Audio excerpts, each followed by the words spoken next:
मैं थोड़ी देर तक गेम खेलती रही और गेम खेलते खेलते खेलते खेलते खेलते कब रोहित की आंख लग गई उस तरफ, मैंने इस बात पे ध्यान ही नहीं दिया। अब इनके साथ जो सबसे बड़ी दुर्घटना हुई कि जो रूम इन्होंने लिया था वो पूरा पैक्ड था। मतलब बालकनी दिख तो रही थी लेकिन बालकनी में जाना पॉसिबल नहीं था, बहुत कम स्पेस था वहां पर, लेकिन बाहर का व्यू थोड़ा बहुत दिख रहा था। तो कर्टेन्स लगे हुए थे और अंजलि गेम खेलते खेलते अपने फोन की बैटरी को लगभग खत्म कर चुकी थी। तो अंजलि ने क्या करा, अपना फोन साइड में रख दिया तकिए के बगल में, जैसे आम इंसान करता है, और सीधा तकिए पर ये सर रख के ऊपर देखना शुरू करती हैं। तो इनका ध्यान जाता है जैसे ऊपर फैन है, साइड में फ्रिज है, इधर एलईडी है।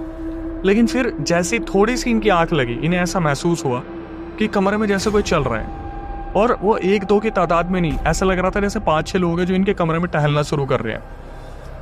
ये जब अंजलि को महसूस हुआ तो उन्हें काफ़ी डर लगा, लेकिन उन्होंने फिर भी रोहित को बताना ज़रूरी नहीं समझा। अंजलि अपने आप को कन्विंस करने की कोशिश करती कि नहीं यार, ऐसा कुछ भी नहीं है। ये करवट लेती है रोहित के अपोजिट में, मतलब इनकी जो नज़र थी वो बालकनी की तरफ थी और जो रोहित थे वो अपोजिट डायरेक्शन में इनके साथ बेड पर लेटे हुए थे। तभी अचानक से एक ऐसी घटना होती है जिसको सुनने के बाद आपके रोंगटे खड़े हो जाएंगे। सामने जो फ्रिज था उसके फ्रीजर में से खटखटाने की आवाज़ आती है। अंजलि को ऐसा लगा कि नहीं, अभी भी मैं सपना देख रही हूँ, लेकिन फिर उस फ्रीजर में से किसी लड़की की चिल्लाने की आवाज़ आने लगी कि मुझे निकालो बाहर, मैं बाहर आना चाहती हूँ, मुझे जितनी जल्दी हो सके बाहर निकाल लो, मैं आना चाहती हूँ, प्लीज़ मुझे बाहर निकालो। अंजलि इस टाइम पर पूरी तरीके से डर गई थी। ये इधर उधर देखने की कोशिश करती हैं तो ये देखती हैं कि इनके रूम में बहुत सारी एंटिटीज़ है जो घूमने लग रही हैं। अंजलि इस टाइम पर पूरी तरीके से दब चुकी थी, उनको स्लीप पैरालिसिस आ चुका था। वो पूरी कोशिश कर रही थी कि वो रोहित को उठा पाए, किसी को कुछ बता पाए, लेकिन ऐसा बिल्कुल भी नहीं हुआ।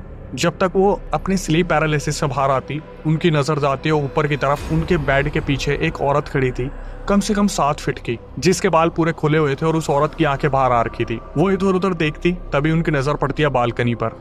बालकनी जो अभी तक बिल्कुल शांत थी, बालकनी के कर्टेन्स जो वहां पर थे, अचानक से ऐसा लगा जैसे बालकनी में जो बैठने का स्पेस भी नहीं था, वहां पर कोई बैठ के लैपटॉप यूज कर रहा है। मैं इस पूरे मूवमेंट को इस तरीके से इमेजिन कर सकता हूँ कि यहाँ पर कोई क्राइम हो रहा था जिस लूप में अंजलि और रोहित फंस गए थे। ऐसा लग रहा था जैसे कोई प्रीवियस कपल यहाँ पे होके गया है और उनके बीच में कोई बहुत बड़ा क्राइम हुआ है जिसको अंजलि अभी साक्षात देख पा रही है।